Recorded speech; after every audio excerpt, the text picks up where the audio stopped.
Angry demonstrators carried their protests over the death of George Floyd into a sixth evening in cities across the United States Sunday, raising the prospect of renewed confrontations with police seeking to enforce overnight curfews.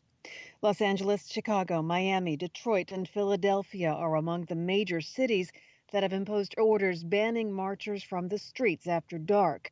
The governors of Texas and Virginia have imposed states of emergency in their states. Fires, vandalism, looting, and violence, much of it aimed at police, have flared over the last 5 nights. The marchers, black and white, are showing their anger not just at what they say is harsh treatment by police of black men and women, but at systemic racism in the United States. The demonstrations began in Minneapolis, Minnesota on Monday, where George Floyd, a 46-year-old black man, died after being held handcuffed face down with a police officer's knee on the back of his neck for more than 8 minutes. Widely circulated videos of the incident captured Floyd pleading that he could not breathe, while bystanders called on the officer to let him up. Police say Floyd was suspected of trying to spend a counterfeit $20 bill in a food store. The officer involved was charged with third-degree murder and second-degree manslaughter 4 days later. He and 3 other officers who were present and did not intervene were fired on Tuesday. Midnight violence erupted within 2 blocks of the White House Saturday night, with the U.S. Park Police, the Secret Service, and the National Guard using pepper spray to defend a perimeter around nearby Lafayette Square. Vandals smashed the windows of numerous businesses within blocks of the White House. Small fires were set inside 2 restaurants and a multi-story scaffolding. Several vehicles parked on the streets in the neighborhood were set alight. This is VOA News.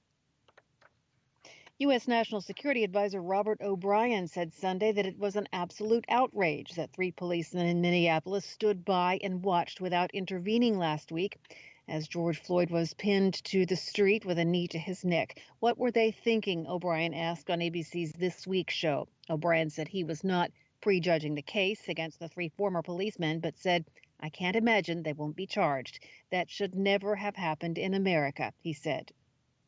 O'Brien said the U.S. government mourns Floyd's death and prays for his family.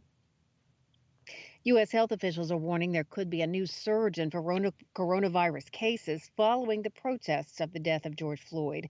Protesters have been seen masked and unmasked at demonstrations around the U.S. in recent days. Social distancing is hard to observe in normal conditions, but almost impossible during a protest. Minnesota Governor Tim Walz told AP, "I will continue to stress, because it seems like a lifetime ago, we are still in the middle of a pandemic." Atlanta Mayor Keisha Lance Bottom noted that the pandemic is also affecting racial minorities at a higher rate.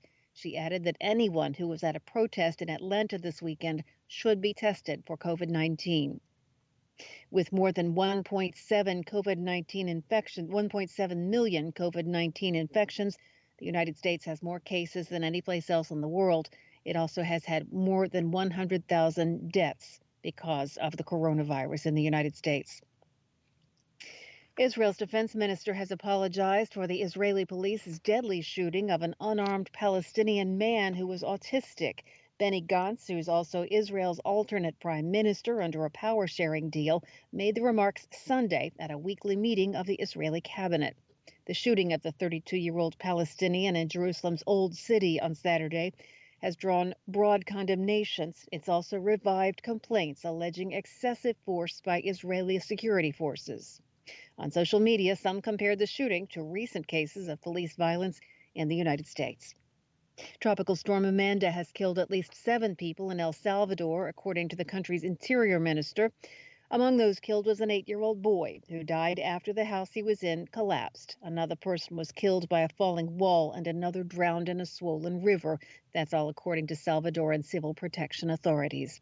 The U.S. National Hurricane Center said Amanda or its remnants are expected to produce rain totals of 25 to 38 centimeters across El Salvador, southern Guatemala, western Honduras, and the Mexican states of Tabasco and Veracruz. More on this and other stories at our website, voanews.com.